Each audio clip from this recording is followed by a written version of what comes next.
আসন্ত পদে আমরা গ্রহণ করে আরাধনা করি। এতটি গৌরব। आज का दिन यहोवा ने बनाया है, हम उसमें आनंदित हो, आनंदित हो। आज का दिन यहोवा ने बनाया है, हम उसमें आनंदित हो, आनंदित हो। प्रभु का महिमा मिले, चाहे हो मेरा अपमान, वो बड़े में घटूं, रहे उसी का ध्यान। आज का दिन यहोवा ने बनाया है, हम उसमें आनंदित हो, आनंदित हो। आज का दिन यहोवा ने बनाया है, हम उसमें आनंदित हो, आनंदित हो। स्तुति आराधना ऊपर जाती है, आशीष लेकर नीचे आती है। स्तुति आराधना ऊपर जाती है, आशीष लेकर नीचे आती है। प्रभु हमारा कितना महान, देखो हमसे करता है प्यार। प्रभु हमारा कितना महान, देखो हमसे करता है प्यार। हालेलू हालेलूया, हालेलू हालेलूया। तेरा प्यार है महान, तेरा प्यार है जहां, मैं जो पहले मुर्दा था तूने डाली मुझके जान। क्यों ना बोलो फिर मैं तेरी जय जयकार, क्यों ना बोलो फिर मैं तेरी जय जयकार। जय जयकार जय जयकार, तूने मेरे लिए क्या कुछ न किया। जय जयकार जय जयकार, तूने मेरे लिए क्या कुछ न किया। बोलो जय मिलकर जय, बोलो जय यीशु की जय, बोलो जय मिलकर जय, बोलो जय यीशु की जय। बोलो जय जय जय, बोलो जय जय जय, बोलो जय मिलकर जय, बोलो जय यीशु की जय, बोलो जय मिलकर जय, बोलो जय यीशु की जय, बोलो जय जय जय। आराधना में छुटकारा, आराधना में चंगाई, शरीर प्राण आत्मा में शांति आनंद देता है, कान से भी प्यारे प्रभु। शरीर प्राण आत्मा में शांति आनंद देता है, जान से भी प्यारे प्रभु। प्रार्थना करो, आराधना करो, तो चाहे कितना भला है। हालेलुया। प्रार्थना करो, आराधना करो, वो कितना है, कितना भला है। छुटकारा पाए हमेशा, हमेशा छुटकारा पाए हमेशा, छुटकारा पाए हमेशा, हमेशा छुटकारा पाए हमेशा। आराधना हो आराधना, खुदाबंदी की आराधना। आराधना हो आराधना, खुदाबंदी की आराधना। शांतिदाता की आराधना, मुक्तिदाता की आराधना। शांतिदाता की आराधना, मुक्तिदाता की आराधना। आराधना हो आराधना, खुदाबंद यीशु की आराधना, आराधना हो आराधना, खुदाबंद यीशु की आराधना। आवाज उठाएंगे, हम साथ बजाएंगे, ये यीशु महान अपना, ये गीत सुनाएंगे।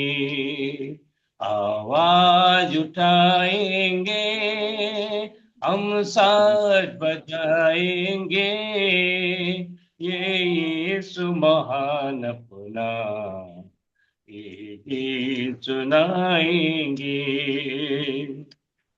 संसारिक सुंदरता में ये रूप जो तेरा है, इन चांद सितारों में ये आकाश तेरा है। संसारिक सुंदरता में ये रूप जो तेरा है, इन चांद सितारों में ये आसमां में तेरा है। महिमा की तेरी बातें हम सबको बताएंगे, ये सुमहान अपना, ये सुनाएंगे। आवाज उठाएंगे, हम साज बजाएंगे, ये सुमहान अपना, ये सुनाएंगे। आवाज उठाएंगे।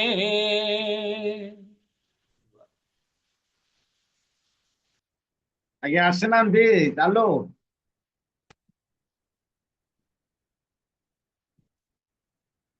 ନିମା ଆଜ୍ଞା ଆଉ ଟିକେ ଗୀତ ଗାଏ ଭାଇ। ହଁ ଗାଆନ୍ତୁ ଗାଆନ୍ତୁ ଆସିନାହାନ୍ତି।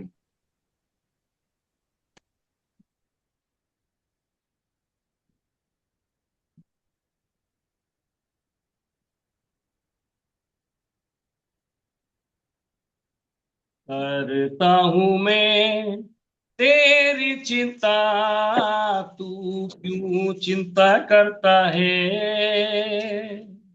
करता हूं मैं तेरी चिंता, तू क्यों चिंता करता है।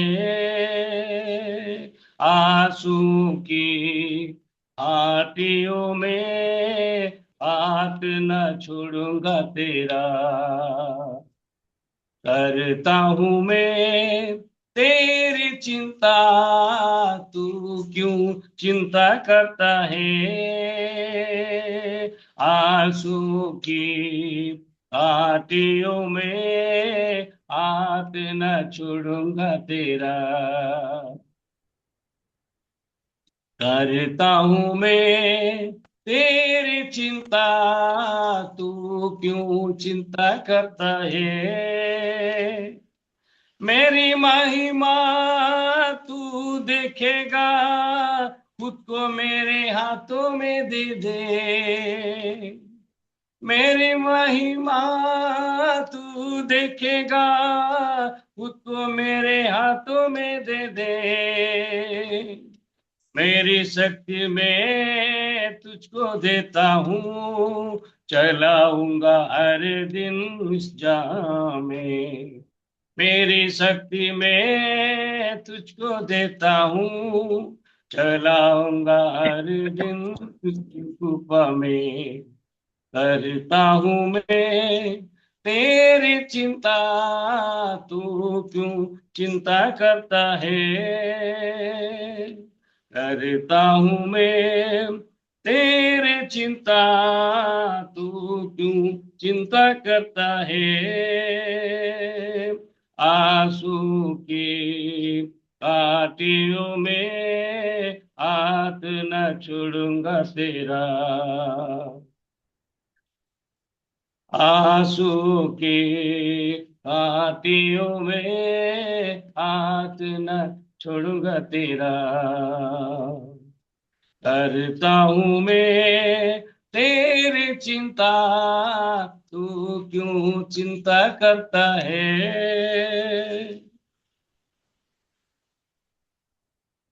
धन्यवाद आज्ञा, धन्यवाद। आम समस्ते कर तल देवा। आम आकस्मिक भाव में आम लीमा आज्ञा अति सुंदर भाव में गीत गाई, धन्यवाद आज्ञा, धन्यवाद, धन्यवाद आज्ञा, धन्यवाद। प्रभु आपको अति सुंदर कंठ देइछंती, मन देइछंती, एतिमे आपको विशेष विशेष आशीर्वाद करंतु। एई समय आमनकर गहन रे Amonkar Jesus worship prayer minister Amonkar Sachin जाल आज्ञा अछंती। आमे गतकाली तांको अनुरोध करिछु आ से परिवार मध्य रे आज वर्तमान समय रे सामान्य वर्शिप करिवे। आज्ञा आसंतु आपनकर वर्शिप आपनकर चल नियंतु। आज्ञा नमस्कार। जाल आज्ञा नमस्कार। Praise the Lord, hallelujah. आवाज आसुची आज्ञा। Praise the Lord. टिके साउंड करो, टिके साउंड आज्ञा।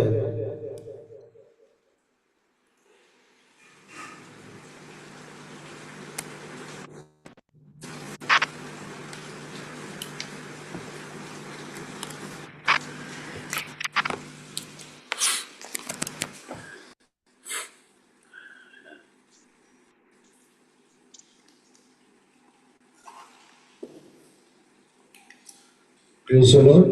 अभी आसिला सर। Hallelujah. Thank you. धन्यवाद दिए। सर्वप्रथम मो सदा प्रभु को धन्यवाद दिए। आज दिन सदा प्रभु आपको देखा पाई देले। से राजा मान को राजा, प्रभु मान को प्रभु, महान परमेश्वर प्रति सदा प्रभु को धन्यवाद दिए।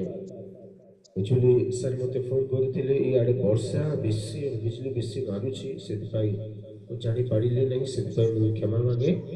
लेकिन प्रभु को धन्यवाद हो। सदा प्रभु ताकर गौरव महिमा प्रशंसा देवा पाई सदा सर्वदा हमको मानकु जागृत करू अछंती। Thank you Lord. मो धन्यवाद दिए real ministry of India host महाशय को जे मते सुंदर आह्वान देले प्रभु को आराधना करबा पाई। मो सेति पाई हृदय सहित समस्त को धन्यवाद दिए। जेना सर को दिए, लिमा सर को दिए, समस्त को जत्ते लोक मोर माँ बापा भाई भौणी समस्त अच्छे समस्त को मो प्रभु जीशु को नारे धन्यवाद दिए, नमस्कार जनाए। आसंता आमे आराधना को जीवा, तार आगे छोट प्रार्थना करबा। सर्वशक्तिमान दयालु जीवित पिता अनुग्रहकारी प्रभु, आज दिन पिता सकाल समय पिता भोर समय प्रभु तुम चरण तले बसवा निमंते सुंदर सुजोग तुम देछ, से धन्यवाद प्रभु। आम तो किसी योग्य नुहे प्रभु, लेकिन पिता आज दिन आमको देछ, से धन्यवाद दिए। पवित्र परमेश्वर पिता तुम चरण तले आसुअछ पिता, आज आराधना नहीं प्रभु, तुम आम संगे संगे हुआ प्रभु। तुम पवित्र नाम को धन्यवाद दो पिता, मत इस्तेमाल करो प्रभु। तुम आराधना उपासना सेवा पाई तुम व्यवहार कर बोली प्रार्थना करो। पवित्र पिता तुम दया करो, इस सुंदर समय दे धन्यवाद। बहुत जीव्या को, हृदय को और प्रत्येक शरीर को तुम शुद्ध पवित्र करो पिता। तुम द्वारा एखान कार्य कर पारिबु सेमिति दया करो। हाँ प्रभु, सुंदर समय दे धन्यवाद प्रभु। जीसु को नाम मांगो पिता, आमीन आमीन आमीन।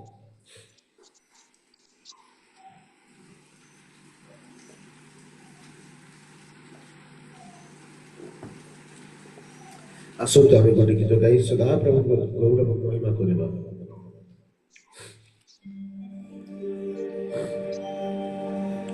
टिके आउ टिके साउंड करंतु आज्ञा। जेबे आसीबे से शांति राजा, जेबे आसीबे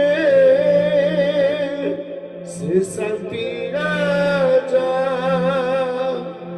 दूत बाहिर साथे परमेश्वरे निबे कन्या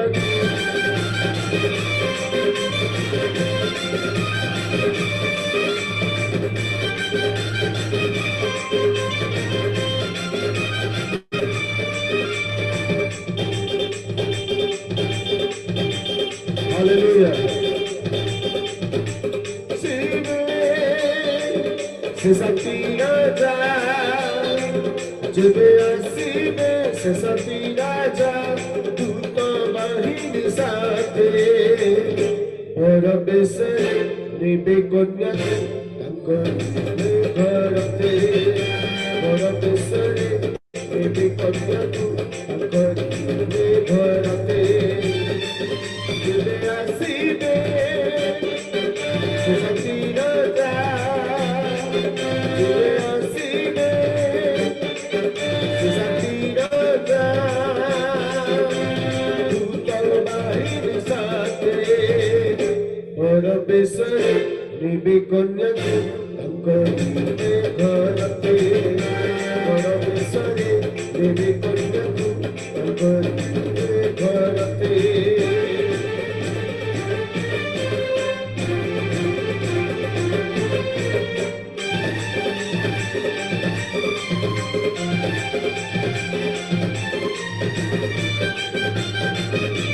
Thank you, Lord. Hallelujah.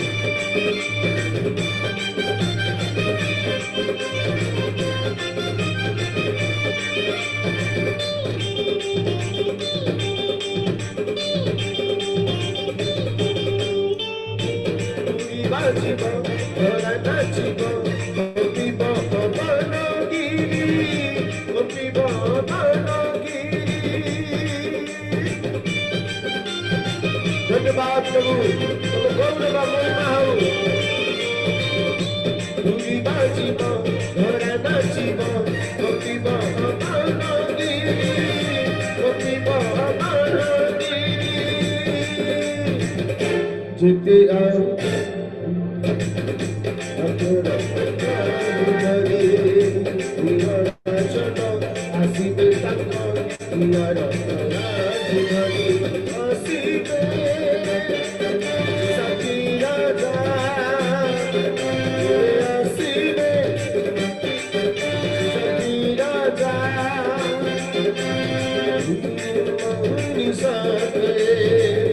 परमेश्वर निबे कन्या तांको घरते परमेश्वर निबे कन्या तांको घरते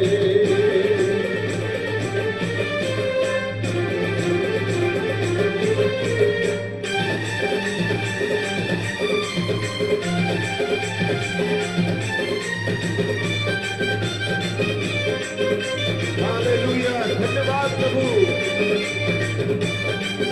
महिमा हो राजाको राजा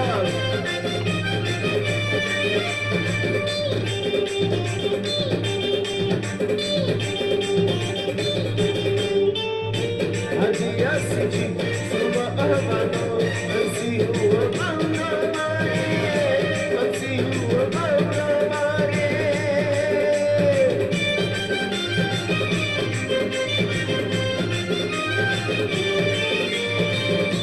আজি আসছি শুভ আহ্বান আসি হুয়া মাওনা মারে আসি হুয়া মাওনা মারে এতে আও हुआ प्रस्तुत যোগ্য আচরণ করি এতে আও हुआ प्रस्तुत যোগ্য আচরণ করি যেবে আসিবে সতী রাজা যেবে আসিবে সতী রাজা দূত বাহিনী সাথে परमेश्वर निबे कन्या घरते परमेश्वर निबे कन्या घरते परमेश्वर निबे कन्या घरते परमेश्वर निबे कन्या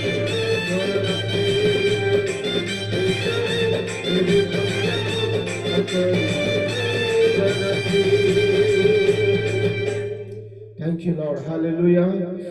प्रभु को गौरव प्रभु को महिमा प्रभु को स्तुति प्रशंसा हो आज दिन सुंदर सकालर समय आम सदा प्रभु को गौरव महिमा करवा प्रभु माने सुंदर समय प्रभु हमको दे मोर आवाज क्लियर होचे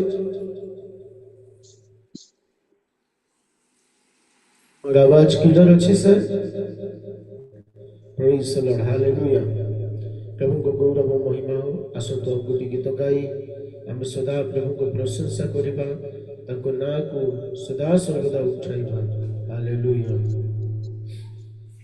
So you know when I reached out to Triumph, उन्होंने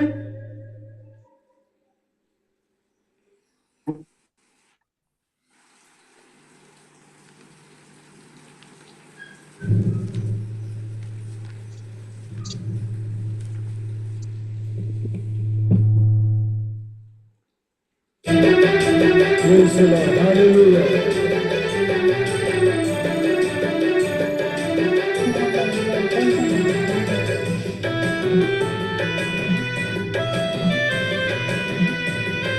धन्यवाद प्रभु हालेलुया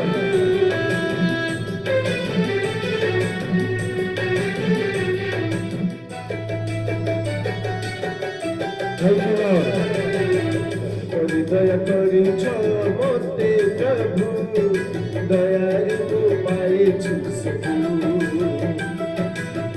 क्षमा करी मोते प्रभु क्षमारे बोलोगे छुसकू दया करी मोते प्रभु दयारे को पाए छुसकू मोते जिसू तुम्हारे बोलोगे हे जिसू तुम दया वो प्रतिपाला प्रभु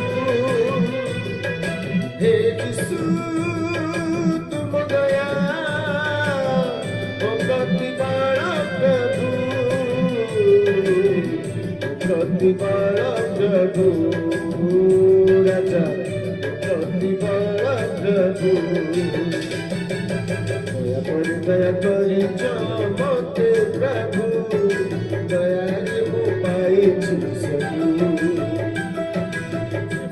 क्षमा करी मोते जिसू क्षमा रे बोलोगे छुसकू बोलोगे छुसकू धन्यवाद प्रभु जी तुम गौरव महिमा प्रशंसा हो बाप एक सुंदर समय पाई तब तुम दया तुम अनुग्रह तब क्षमा हो जीवन रे अछि बोली पिता हमें तुम चरण मंडली बसी अछि हालेलुया धन्यवाद पवित्र आत्मा धन्यवाद सर्वशक्तिमान पिता धन्यवाद करो अछि बाबा हालेलुया महिमा प्रशंसा तुम्हारी हो बाबा हालेलुया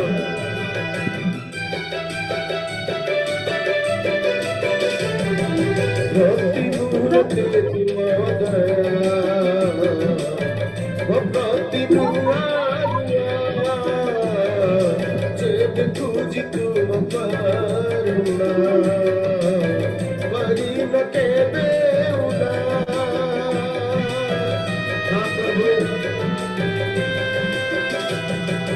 भक्ति मूर्ति तुम दया भक्ति मुआरिया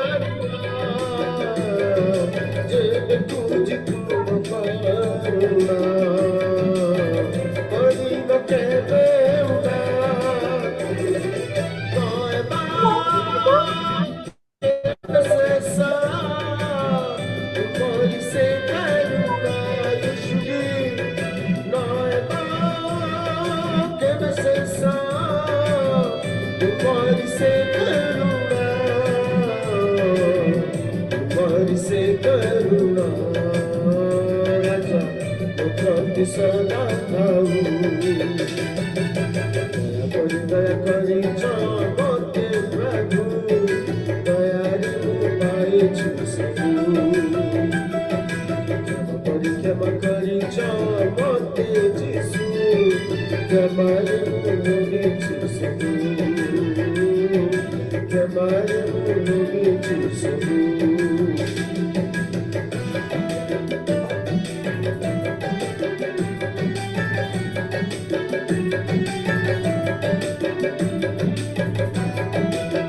Jesus. हालेलुया पवित्र आत्मा परमेश्वर धन्यवाद प्रभु बाबा इस सुंदर समय पाई प्रभु आज दिन तब चरण तले बसी तुम उपासना आराधना करने हमको ये दिन देखा देछ बापा से धन्यवाद करुछु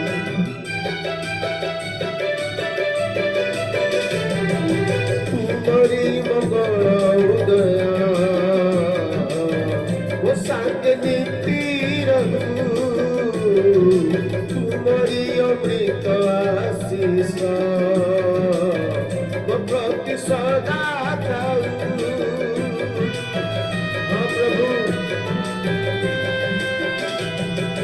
तुमरी मंगल उदया वो सांगे नीति तुमरी अमृत आशीष प्रति सदा सर्वदा ओ अष्ट तुम्हारी स्तुति करूं सर्वदा ओ अष्ट तुम्हारी स्तुति करूं राजा तुम्हारी स्तुति करूं प्रभु तुम्हारी स्तुति करूं दया करी मोते प्रभु दया तुम्हारे क्षमा करी मोते यीशु हमारी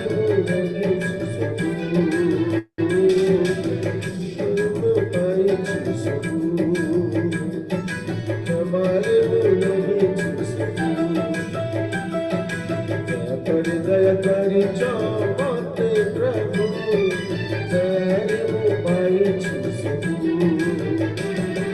हे यीशु तुम दया वो पाइबा प्रभु हे यीशु तुम दया वो पाइबा प्रभु पाइबा प्रभु राजा पाइबा प्रभु दया करी मोते प्रभु दया रे वो पाई सब क्षमा करी मोते यीशु हमारे वो भी सब हमारे वो भी सब वो भी सब थैंक यू लॉर्ड हालेलुया धन्यवाद धन्यवाद सर्वशक्तिमान दयालु जीवित पिता यही सुंदर समय पाई धन्यवाद करुछु राजा मान को राजा प्रभु मान को प्रभु पवित्र आत्मा परमेश्वर तुम धन्यवाद हो पिता इस सुंदर समय देल धन्यवाद एते मौसम खराब हेबा द्वारा मोर देह भी टिके असुस्थ हेबा द्वारा भी प्रभु जी तमे मते व्यवहार कल से धन्यवाद दिए सदा प्रभु इस सकाल समय प्रभु तुम चरण तले आसुअछु राजा आम समस्त परिवार डुअल मिनिस्ट्री आम जिते परिवार अच्छु प्रभु तुम चरण तले आसुअछु आम प्रार्थना निवेदन आराधना प्रभु सब तुम ग्रहण कर बोली प्रार्थना करुअछु आमर प्रार्थनार उत्तर आमको दियो बोली प्रार्थना करुअछु बापा पिता मिनिस्ट्री को दिन प्रतिदिन जीशु को नारे प्रभु तुम बढ़ाई नियो आज आम जिते लोक मैंने जोग देउछु प्रभु तुम्हार उपासना आराधना वाक्य सुनबा पाई प्रभु जी से शामिल हेबा पाई समस्त को तुम आशीर्वाद करो पिता तुम गौरव महिमा प्रशंसा ये सुंदर समय देल प्रभु जी मते व्यवहार कलो धन्यवाद गौरव महिमा प्रशंसा तुमको दे प्रार्थना प्रभु जीशु का नाम मांगुछु आमेन आमेन आमेन प्रेज द लॉर्ड आओ जिते बेले प्रार्थना आपण माने करिवे मो पाई टिके प्रार्थना करिवे टिके टाइम भला नाही बहुत ज्यादा सर्दी ही जेछि पागो पाई हो कि पानी पाई आपण माने टिके मते मो पाई मो परिवार पाई प्रार्थना करिवे सर प्रेज द लॉर्ड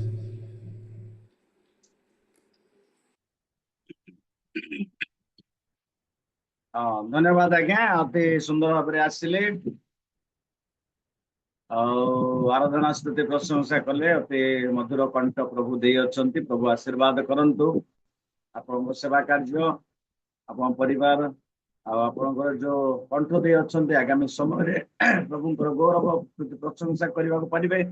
ପ୍ରଭୁ ଆପଣଙ୍କୁ ଆଶୀର୍ବାଦ କରନ୍ତୁ। ଏଇ ସମୟରେ ଆସିବା ଆମେ ମୃତ ସତ୍ୟ ମୁଖ୍ୟ ସ୍ରୋତକୁ ଆସିଛୁ। ଆମମାନଙ୍କର ଯେତେ ପ୍ରାର୍ଥନା କରୁଛୁ, ଆରାଧନା କରୁଛୁ, ସ୍ତୁତି ପ୍ରଶଂସା କରିବା ସହିତ ଆମମାନଙ୍କର ଆଜି ବାକ୍ୟ ଶୁଣିବାର ରହିଛି। ଯେ ବାସ୍ତବ ଭାବରେ ଆମେ ଏଇ ଦିନ ମାନଙ୍କରେ ବାକ୍ୟ ଶୁଣି ଆମେ ସଚେତନ ହବା। ଏଥିପାଇଁ ଆମେ ରିଏଲ ମିନିଷ୍ଟ୍ରି ଅଫ ଇଣ୍ଡିଆ ତରଫରୁ ଆମେ ଆମମାନଙ୍କର ପ୍ରେସିଡେଣ୍ଟ ଆଜ୍ଞା ଯାହାକି ପରିଚୟ ଆଜ୍ଞାଙ୍କୁ ଆମେ ଅନୁରୋଧ କରିଛୁ। ଆଉ ମଧ୍ୟ ସେ ଅଛନ୍ତି, ସେ ଜଣେ ଉତ୍ତମ ଲୋକ, ତାଙ୍କର ହୃଦୟ ସରଳ ଆଉ ସବୁବେଳେ ହସ ହସ ମୁହଁ ଆଉ ସମସ୍ତଙ୍କର ସାହାଯ୍ୟକାରୀ ଆଉ ସବୁବେଳେ କେବେ ହେଲେ କୋଉଠି ରହନ୍ତି ନାହିଁ। ବାସ୍ତବ ଭାବରେ ତାଙ୍କର କଥାଟି ଏତେ ମଧୁର ଯେ ସମସ୍ତେ ସେ ମଧୁର ଯେମିତି ଆଉ ଚିନିରେ ଜନ୍ଦା ଲାଗେ, ଗୁଡରେ ଜନ୍ଦା ଲାଗେ, ସେମିତି ଲୋକ ତାଙ୍କ ସହିତ ଲାଗି ଯାଇଛନ୍ତି। ଆଉ କେବେ ସେ କରି ଆମମାନଙ୍କ ମଧ୍ୟରେ ପରିଚୟ ଆଜ୍ଞା ଅଛନ୍ତି। ଆଉ ମୁଁ ପ୍ରଭୁ ଯୀଶୁ ଖ୍ରୀଷ୍ଟଙ୍କ ନାମରେ ମୁଁ ଆହ୍ୱାନ କରେ। ଆଉ ତାଙ୍କର ବାକ୍ୟ ଥାଏ ସବୁବେଳେ ଉତ୍ତମ ବାକ୍ୟ, କୋଉଟା ଯେ ପୁରାତନ ନିୟମର ଗଭୀରତ୍ୱ ବାକ୍ୟ ହିଁ ସେ କୁହେ। ନୂତନ ନିୟମରେ ନାହାନ୍ତି, ଯେ ପୁରାତନ ନିୟମର ଗଭୀରତ୍ୱ ବାକ୍ୟ ଗୁଡାକ ସେ ସଞ୍ଚୟ କରି ରଖିଛନ୍ତି। ତେଣୁ ଆଜି ଆମମାନଙ୍କୁ ସେ ଯୋଉ ସଞ୍ଚୟ କରି ରଖିଅଛନ୍ତି ତାହା ଆମକୁ ବିଶ୍ଳେଷଣ କରିବେ, ତାହା ଆମକୁ ବାଣ୍ଟିବେ। ଆଉ ସେ ସ୍ୱର୍ଗୀୟ ମାନା ଆମେ ଯେପରି ଆଉ ଗ୍ରହଣ କରିବା। ତେଣୁ ଆଜି ପ୍ରଭୁ ଯୀଶୁ ଖ୍ରୀଷ୍ଟଙ୍କ ନାମରେ ଆହ୍ୱାନ କରେ ଆଜ୍ଞା, ଆସନ୍ତୁ ମହତ ନିକଟକୁ। ଆଉ ସମସ୍ତେ କରତାଳ ସହିତ ଆମେ ସ୍ୱାଗତ କରିବା। ଆସିବେ ବାକ୍ୟ ପରିବେଷଣ କରିବେ। ନମସ୍କାର ରିଏଲ ଆଜ୍ଞା। ମିନିଷ୍ଟର ଅଫ ଇଣ୍ଡିଆ ଜୁମ ରେ ଉପସ୍ଥିତ ସମସ୍ତଙ୍କୁ ମୋର ଆନ୍ତରିକ ନମସ୍କାର। ଆଉ ଆମମାନଙ୍କର ପରିଚାଳକ ଯେତିକି କହିଗଲେ ମୁଁ ଭାବୁଛି ତାର ଅଧା ବି କି ପାଏ ବି ଥିବି କି ନାହିଁ କି, କିନ୍ତୁ ସେ ଅତି ସୁନ୍ଦର ଭାବେ ବ୍ୟାଖ୍ୟା କରି ମୋତେ ଆହ୍ୱାନ କରିଛନ୍ତି। ତେଣୁ ପ୍ରଭୁ ତାଙ୍କୁ ଆଶୀର୍ବାଦ କରନ୍ତି। ଆଜି ଯୋଉ ପ୍ରକାର ଆମମାନଙ୍କର ସଚିନ ଜୟାଲ ଭାଇଙ୍କର ୱାର୍ସିପ ଥିଲା, ମୁଁ ସବୁବେଳେ ତାଙ୍କୁ ମୁଁ ସ୍ମରଣ ରଖେ। ଆଉ ସେ ଯୋଉଠି ୱାର୍ସିପ କରନ୍ତି ସେଇଠି ମୁଁ ଦେଖିବେ ନାଇଁ ମୁଁ ଯାଇକି ଜଏନ କରିବି, ଏଇ ପ୍ରକାର ଭାବନା ଆସିଲେ। କାହିଁକି ମାନେ ପ୍ରଭୁଙ୍କର ସାନ୍ନିଧ୍ୟ ମଧ୍ୟକୁ ଯିବାକୁ ପଡୁଛି। ତାଙ୍କର ୱାର୍ସିପ ରେ ବହୁତ ଶକ୍ତି ଯୁକ୍ତ। ତେଣୁ ପ୍ରଭୁ ତାଙ୍କୁ ଏ ପ୍ରକାର ବ୍ୟବହାର କରନ୍ତୁ।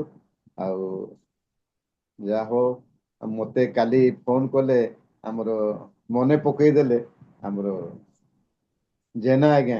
ଆଜ୍ଞା ଆପଣଙ୍କର କାଲିକି ମେସେଜ ଅଛି, ମୋର ପରିଚାଳନା ଅଛି। ମୁଁ କାଲି ଆମର ପ୍ରେୟର ଗୋଟେ ଥିଲା ନୟାଗଡ଼ରେ, ଏଇ ଖ୍ରୀଷ୍ଟୀୟ ଗୃହ ଉତ୍ସବ, ସେଠି ଯାଇଥିଲି। ଆଉ ଯାହା ହଉ ତାଙ୍କୁ ମୁଁ ଧନ୍ୟବାଦ ଦେଉଛି। ତାଙ୍କର ପରିଚାଳନା ବହୁତ ସୁନ୍ଦର ଭାବେ ସେ ପରିଚାଳନା କରନ୍ତି। ଆଜ୍ଞା ଟିକେ ସାଉଣ୍ଡ କରନ୍ତୁ, ସାଉଣ୍ଡ କରନ୍ତୁ। ସାଉଣ୍ଡ ହଉନି କି? ମତେ ଶୁଭୁନି। ନାଇଁ ହଉଛି ଆଜ୍ଞା। ହଁ ଭଲ ହେଲେ ଭଲ ଭଲ ହଉଛି ସେ। ତାଙ୍କ ମଣ୍ଡଳୀରେ ହଉ କି ନହେଲେ ଜୁମ ରେ ଯେତେ ଦିଆଯାଏ, ଅତି ସୁନ୍ଦର ଭାବେ ସେ ବ୍ୟାଖ୍ୟା କରି କହନ୍ତି। ଆଉ ତାଙ୍କର ସେ ପ୍ରକାର ପ୍ରଭୁ ଟ୍ୟାଲେଣ୍ଟ ଦେଇଛନ୍ତି। ଆଉ ତେଣୁ ତାଙ୍କୁ ପ୍ରଭୁ ଆଶୀର୍ବାଦ କରନ୍ତୁ। ଆସନ୍ତୁ ଆମେ ଗୋଟିଏ ଅଂଶ ପଢିବା, ଯିରିମିୟ 29 ଅଧ୍ୟାୟ ତାର 11 ପଦ କିଏ ଜଣେ ପଢି ଦିଅନ୍ତୁ। ଆଉ 1 ରୁ 11 ପର୍ଯ୍ୟନ୍ତ ପଢିଥିଲେ ଭଲ ହେଇଥାନ୍ତା, କିନ୍ତୁ ଆମମାନଙ୍କର ସମୟ ସାପେକ୍ଷ, ଆମେ 5-7 ମିନିଟ୍ ଲେଟ ରେ ମଧ୍ୟ ଗଲୁଣି। ତେଣୁ ପଢି ଦିଅନ୍ତୁ, 11 ପଦ ପଢି ଦିଅନ୍ତୁ। କାରଣ ସଦାପ୍ରଭୁ କହନ୍ତି, ତୁମ୍ଭମାନଙ୍କ ପକ୍ଷରେ ଆମ୍ଭେ ଯେ ସକଳ ସଂକଳ୍ପ କରିଅଛୁ ତାହା ଆମ୍ଭେ ଜାଣୁ। ତୁମ୍ଭମାନଙ୍କର ଅନ୍ତିମ କାଳରେ ତୁମ୍ଭମାନଙ୍କୁ ଭରସା ଦେବା ନିମନ୍ତେ ସେ ସବୁ ଅମଙ୍ଗଳର ନୁହେଁ, ମଙ୍ଗଳର ସଂକଳ୍ପ ଅଟେ। ପଠିତ ବାକ୍ୟରେ ପ୍ରଭୁ ଆଶୀର୍ବାଦ କରନ୍ତୁ। ଏଇ ଅଂଶ ଅନେକ ଥର ଆମେ ଆପଣମାନେ ଶୁଣିଛନ୍ତି, ମୋ ପାଖରୁ ବି ଶୁଣିଛନ୍ତି। ହେଲେ ବି ଆପଣମାନଙ୍କୁ ସ୍ମରଣ କରିବା ନିମନ୍ତେ ମୁଁ ଏହା ପ୍ରକାଶ କରୁଅଛି। ଆମେ ଦେଖୁଛୁ ଯେ ଯିରିମିୟ ଭବିଷ୍ୟତ ବକ୍ତାଙ୍କର ପୁସ୍ତକରୁ ଏଇଟା ଆମେ ଶିକ୍ଷା ଲାଭ କରିବା ପାଇଁ ଯାଉଛୁ। ଯିରିମିୟ ଏକ ଭବିଷ୍ୟତ ବକ୍ତା। ଦୁଷ୍ଟ ରାଜା ମନସୀଙ୍କ ରାଜତ୍ୱ ସମୟରେ ସେ ଜନ୍ମ ଗ୍ରହଣ କରିଥିଲେ। ମନସୀ ହେଉଛନ୍ତି ସବୁଠାରୁ ହାଇଷ୍ଟ ଯିଏକି ରାଜତ୍ୱ କରିଥିଲେ। ତାପରେ ଆମେ ଦେଖୁଛୁ ଯେ ସବୁଠାରୁ ଉତ୍ତମ ରାଜା ହେଉଛନ୍ତି ଯୋଶିୟ। ଆଉ ସେ ତାଙ୍କର 13 ବର୍ଷ ବୟସ ସମୟରେ ସେ ଯୋଶିୟ ରାଜାଙ୍କୁ ଯେତେ 13 ବର୍ଷ ହେଇଥିଲା ସେ ସମୟରେ ଜିରିମିୟ ଭାବବାଣୀର ବା ଭବିଷ୍ୟତ ବକ୍ତା ଭାବେ ସେବା କାର୍ଯ୍ୟ ଆରମ୍ଭ କରିଥିଲେ। ସେ ସର୍ବମୋଟ 40 ବର୍ଷ ଆଉ ଭବିଷ୍ୟତ ବକ୍ତା ଭାବେ କାର୍ଯ୍ୟ କରିଅଛନ୍ତି। ସେ ଗୋଟେ ବିଳାପକାରୀ ଭବିଷ୍ୟତ ବାଣୀ ସେ ଦିଅନ୍ତି ବା ଭବିଷ୍ୟତ ବକ୍ତା ବୋଲି କହିଲେ ଅତ୍ୟୁକ୍ତି ହେବ ନାହିଁ। ଜିରିମିୟଙ୍କର ସମ୍ବାଦ ଅତି ମାନେ କର୍କଶ ଥିଲା, ମାନେ କଡ଼ା, କିନ୍ତୁ ତାଙ୍କର ସେ ପ୍ରକାର ସମ୍ବେଦନଶୀଳ ମଧ୍ୟ ରହୁଥିଲା ଯେ ପ୍ରଭୁ ଇସ୍ରାଏଲ ଲୋକମାନଙ୍କ ପାଇଁ କ'ଣ କରୁଛନ୍ତି ସେ ସମସ୍ତ ସେ ବ୍ୟାଖ୍ୟା କରୁଥିଲେ, ଚିଠି ଆକାରରେ ଲେଖୁଥିଲେ ଏବଂ ପ୍ରକାଶ କରୁଥିଲେ। ଆଜି ଯେଉଁ ବିଷୟ ଆମେ ପଢୁଛୁ ଯେ ଜିରିମିୟ 29 ଅଧ୍ୟାୟର ସେଠି ଆମେ ଦେଖୁଛୁ ଯେତେବେଳେ ଇସ୍ରାଏଲ ଲୋକମାନେ ସେମାନେ କ'ଣ ହଉଛନ୍ତି 70 ବର୍ଷ ପାଇଁ ନିର୍ବାସିତ ହଉଛନ୍ତି। ସେମାନେ ଆଉ ଥରେ କ'ଣ ଭୁଲ ଭାଲ କରୁଛନ୍ତି। ପ୍ରଭୁ ଯେତେବେଳେ ସେମାନଙ୍କ ପାଇଁ ନାନା ପ୍ରକାର ଯୋଜନା ସାହାଯ୍ୟ ଆଉ ସଂକଳ୍ପ କରୁଥିଲେ ମଧ୍ୟ ସେ କ'ଣ କରୁଛନ୍ତି, ସେମାନେ ଭୁଲ କରୁଛନ୍ତି। ସେଥିପାଇଁ ପ୍ରଭୁ ତାଙ୍କୁ ବାବିଲୋନରେ 70 ବର୍ଷ କ'ଣ କରୁଛନ୍ତି, ନିର୍ବାସିତ କରୁଛନ୍ତି। ନିର୍ବାସିତ କଲା ପରେ ଯେଉଁମାନେ କେତେ ପଳେଇ ଆସିଲେ ଆଉ କେତେ ଯେଉଁ ଅବଶିଷ୍ଟ ରହିଗଲେ ସେଇମାନଙ୍କ ପାଇଁ ଜିରିମିୟଙ୍କ ଏଇଟା ପତ୍ର ଭବିଷ୍ୟତ ବାକ୍ୟ ସେ ପଠଉଛନ୍ତି, ଲେଖିକି ପଠଉଛନ୍ତି। ଯଦି ଆମେ ତାର 1ରୁ ଯଦି ପଢୁ ସେଇଠି ଅତି ସୁନ୍ଦର ଭାବେ ଲେଖାଯାଇଛି। ଆଉ ଜିରିମିୟ ଭବିଷ୍ୟତ ବକ୍ତା ନିର୍ବାସିତ ଲୋକମାନଙ୍କ ଅବଶିଷ୍ଟ ପ୍ରାଚୀନ ବର୍ଗର ଓ ନବନିଜ ଦ୍ୱାରା ନିର୍ବାସାର୍ଥେ ଜେରୁସାଲେମ ଠାରୁ ବାବିଲକୁ ନୀତ ଯାଜକମାନଙ୍କ ଭବିଷ୍ୟତ ବକ୍ତାଗଣଙ୍କ ସମସ୍ତ ଲୋକମାନଙ୍କ ନିକଟ ଯେଉଁ ପତ୍ର ଲେଖି ଏଇଠି ଆମେ ଦେଖୁଛୁ ଯେ ସବୁ ବିଷୟ ସେ କ'ଣ କ'ଣ ସବୁ ଲେଖିଛନ୍ତି ଆଉ ସେମାନଙ୍କ ପାଇଁ ଯେଉଁ ସଂକଳ୍ପ ବିଷୟ କ'ଣ କ'ଣ ରହିଛି ଏ ସମସ୍ତ ବିଷୟ ସେ ଜଣାଉଛନ୍ତି।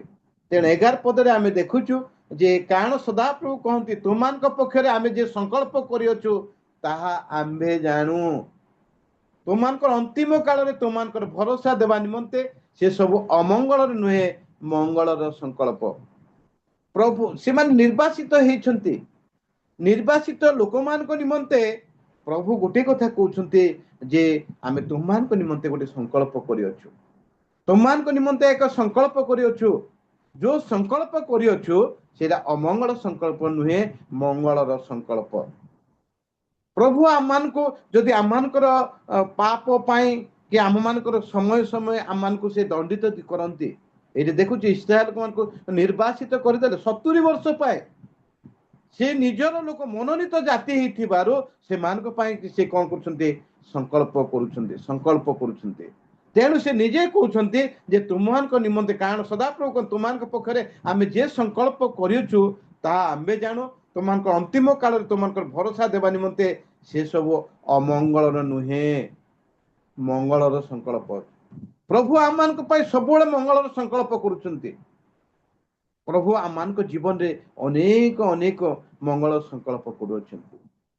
କିନ୍ତୁ ଆମେ ମନୁଷ୍ୟ ଆମର ସଂକଳ୍ପ ସବୁବେଳେ ଅଲଗା ଥାଏ, ଆମର ସଂକଳ୍ପ ଭିନ୍ନ ଥାଏ। ମନୁଷ୍ୟର ସଂକଳ୍ପ ଈଶ୍ୱରଙ୍କର ସଂକଳ୍ପ ସବୁବେଳେ ଅଲଗା ଥାଏ। ଟିକେ ଜିସାୟ 55:8 ଟିକେ ପଢି ଦିଅନ୍ତୁ। ଜିସାୟ 55:8।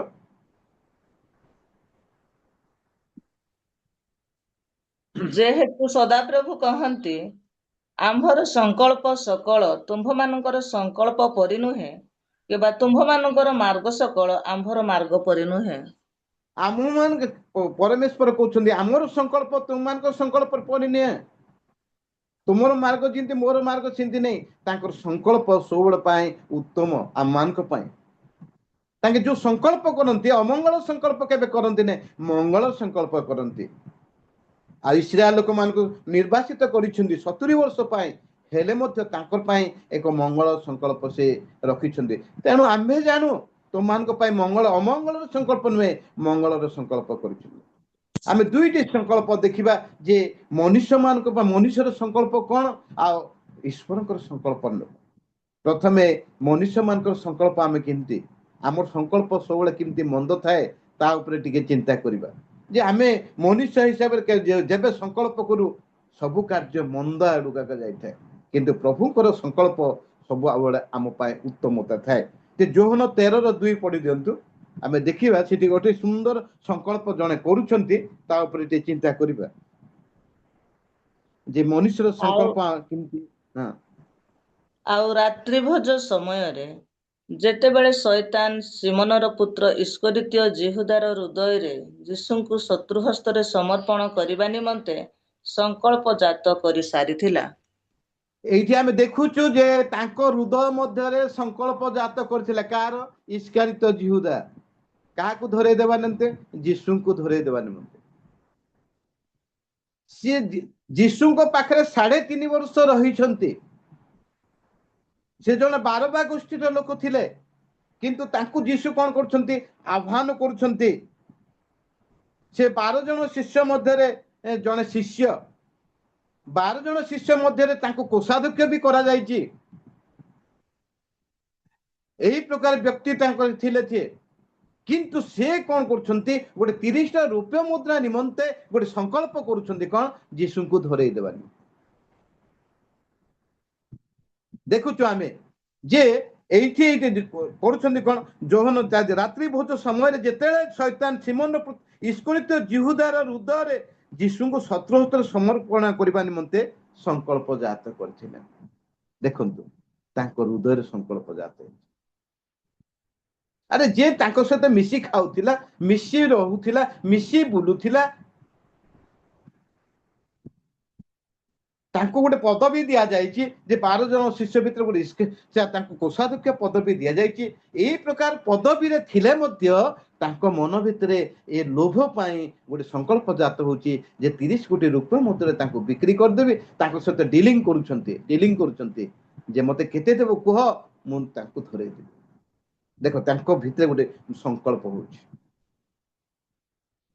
ହଉଛି। ଆଜି ମନୁଷ୍ୟ ମାନଙ୍କର ସଂକଳ୍ପ ସବୁବେଳେ ମନ୍ଦ ଥାଏ। ଏଇଠି ଆମେ ଦେଖିବାକୁ ପାଉଛୁ ଯେ ତାଙ୍କ ସହିତ ରହିଲା, ତାଙ୍କ ସହିତ ଖାଇଲା, ଏ ଯେ ଯୀଶୁଙ୍କ ସହିତ ରହୁଛି, ଯୀଶୁଙ୍କ ସହିତ ବୁଲୁଛି। ହଁ, ନିଜ ଲୋକ ତାଙ୍କର କୋଳରେ ମଧ୍ୟ ଆଉଜି ପଡୁଛି, କିଏ ଶତ୍ରୁ ସମର୍ପଣ କରିବ ବୋଲି ଯୀଶୁଙ୍କୁ ମଧ୍ୟ ପଚାରୁଛି। ଆଉ ଯୀଶୁ ମଧ୍ୟ ସେଇଟା ନିଦର୍ଶନ ଦେଇ ଦଉଛନ୍ତି। ହେଲେ ମଧ୍ୟ ତା ହୃଦୟ ଚେନି କାନ୍ଦି ତାଙ୍କ ଭିତରେ ଶୈତାନ କାର୍ଯ୍ୟ କରୁଛି। ଆଜି ଆମେ ଅନେକ ସମୟରେ ଆମମାନଙ୍କ ଭିତରେ ସେଇ ଶୈତାନର କାର୍ଯ୍ୟ କରିବା ଯୋଗୁଁ ଆମେ ମନ୍ଦ ସଂକଳ୍ପ ଆମମାନଙ୍କ ଜୀବନରେ ଆସିଥାଏ। ତେଣୁ ଏଇଠି ଆମେ ଦେଖୁଛୁ ଯେ ଜିହୁଦାଙ୍କ ଭିତରେ ଗୋଟେ ମନ୍ଦ ସଂକଳ୍ପ ଆସି ପହଞ୍ଚିଥିଲା, ଯେ କି ଯୀଶୁଙ୍କୁ ସେ ଧରେଇ ଦେଇଥିଲା। ଯେତେବେଳେ ସେ ଦେଖୁଛନ୍ତି ଯେ ସେ ଭାବି ପାରିନାହାନ୍ତି ଯେ ଯୀଶୁଙ୍କୁ ଏମିତି ଧରେଇ ଦେବା ଦ୍ୱାରା ଯୀଶୁଙ୍କୁ ପ୍ରାଣଦଣ୍ଡ, ଯେତେବେଳେ ସେ ଶୁଣୁଛନ୍ତି ଯେ ଯୀଶୁଙ୍କୁ ପ୍ରାଣଦଣ୍ଡ, ମୃତ୍ୟୁଦଣ୍ଡ ଦିଆଯାଉଛି, ସେତେବେଳେ ସେ ଭାବିଥିଲା ଏଇଟା ମତେ ତ ପଇସା ମିଳିବ, ମୋର ସେ ଅମଙ୍ଗଳ ସଂକଳ୍ପ ବୋଲି ସେ ବୁଝି ପାରିନଥିଲା। ଏଇଟା ଅମଙ୍ଗଳ ସଂକଳ୍ପ ବୋଲି ବୁଝି ପାରିନଥିଲା। ଆଉ ସେ ସମୟରେ ସେ କଣ କରୁଛନ୍ତି? ଆଉ ସେ ଟଙ୍କା ନେଇକି ସେ ଯାଜକ ମାନଙ୍କୁ ଫେରେଇବାକୁ ଯାଉଛନ୍ତି।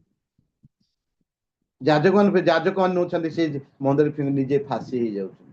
ଦେଖନ୍ତୁ ମନୁଷ୍ୟଙ୍କର ସଂକଳ୍ପ ଯଦି ମନୁଷ୍ୟ କରୁଛି ଲୋଭ ପାଇଁ, ନିଜେ ସଂକଳ୍ପ କେତେ ମନ୍ଦ ଅଛି, ଶେଷରେ କେତେ ଭୟଙ୍କର ବିଷୟ ହଉଛି ଆମେ ବୁଝିପାରୁନେ। ତେଣୁ ଅମଙ୍ଗଳ ସଂକଳ୍ପ ନ କରି ସବୁବେଳେ ମଙ୍ଗଳ ସଂକଳ୍ପ କରିବା ପାଇଁ ଆମେ ଚେଷ୍ଟା କରିବା। ଇସ୍କାରିତ ବୁଝି ନଥିଲେ ଅମଙ୍ଗଳ ସଂକଳ୍ପ ବୋଲି, କିନ୍ତୁ ସେ ପଇସା ଲୋଭ ପାଇଁ ସେଇ ଭାବୁଥିଲେ, କିନ୍ତୁ ସେଇଟା ତାଙ୍କ ପାଇଁ ଅମଙ୍ଗଳର ସଂକଳ୍ପ ହେଇଥିଲା। ତାପରେ ଦ୍ୱିତୀୟ ବିଷୟ ଆମେ ଦେଖିବା, ଯଦି ଏଷ୍ଟର ପୁସ୍ତକ ତାର 5 ପର୍ବ 9ରୁ 14 ଅଛି, ଟିକେ ପଢି ଦିଅନ୍ତୁ। ଯଦି ସେତିକି ନହେଲେ ମଧ୍ୟ 14 ପଦ ପଢି ଦିଅନ୍ତୁ। ତେଣୁ ତାହାର ଭାର୍ଯ୍ୟା ସେରସ ଓ ମିତ୍ର ସମସ୍ତେ ତାହାଙ୍କୁ କହିଲେ, 50 ହାତ ଉଚ୍ଚ ଏକ ଫାଶୀ କାଠ ପ୍ରସ୍ତୁତ କରାଯାଏ, ପୁଣି ମଧ୍ୟକ୍ଷଙ୍କୁ ତହିରେ ଫାଶୀ ଦେବା ପାଇଁ କାଲି ପ୍ରାପ୍ତ କାଳରେ ରାଜାଙ୍କୁ କୁହ। ତହୁ ତାରୁ ରୁଷ୍ଟ ହୋଇ ତାହାଙ୍କ ସହିତ ଭୋଜକୁ ଯାଅ। ଏହି କଥାରେ ହାମନ ସନ୍ତୁଷ୍ଟ ହୋଇ ସେହି ରୂପ ଫାଶୀ କାଠ ପ୍ରସ୍ତୁତ କରାଇଲା। ଏଷ୍ଟର 7ର 10 ପଦ ପଢି ଦିଅନ୍ତୁ। ଏଥିରେ ହାମନ୍ ମଧ୍ୟକ୍ଷ ନିମନ୍ତେ ଯେଉଁ ଫାଶୀ କାଠ ପ୍ରସ୍ତୁତ କରିଥିଲା, ତହି ଉପରେ ସେମାନେ ହାମନକୁ ଫାଶୀ ଦେଲେ। ତହିରେ ରାଜାର କ୍ରୋଧ ଶାନ୍ତ ହେଲା। এইଠି ଆମେ ଦେଖୁଛୁ ଯେ ହାମନ୍ ସେ କଣ କରୁଛନ୍ତି, ତାଙ୍କୁ ଯେତେବେଳେ ରାଜା ଡାକୁଛନ୍ତି ଯେ ଭୋଜନ କରିବା ନିମନ୍ତେ, ସେତେବେଳେ ସେ ଯାଉଛନ୍ତି। ଯିବା ସମୟରେ ଆଉ କଣ ହଉଛି ଯେ ମର୍ଦ୍ଦକ୍ଷ ବାଟରେ ଠିଆ ହେଇଛି, ତାକୁ କଣ କଲା ନାହିଁ, ସେ ନମସ୍କାର କଲା ନାହିଁ, ପ୍ରଣାମ କଲା ନାହିଁ। ଯେତେବେଳେ ପ୍ରଣାମ କରୁନାହିଁ, ସେତେବେଳେ ସିଏ ସମସ୍ତେ ପ୍ରଣାମ କରୁଛନ୍ତି। ଯେତେବେଳେ ଗୋଟେ ଉଚ୍ଚ ପଦବୀ ମିଳିଲା ପରେ ଆମମାନଙ୍କ ମଧ୍ୟରେ ଏଇ ଗୋଟେ ସମ୍ମାନ ପାଇବା ପାଇଁ ଏଇ ଗୋଟେ ମନୋଭାବ ଥାଏ। ମନୁଷ୍ୟ ଗୋଟେ ଏଇ ପ୍ରକାର ଗୋଟେ ଚିନ୍ତାରେ ଥାଏ ଯେ ସମସ୍ତଙ୍କଠୁ ସେ ସମ୍ମାନ ପାଇବା ପାଇଁ ସବୁବେଳେ ଚେଷ୍ଟା କରିଥାଏ।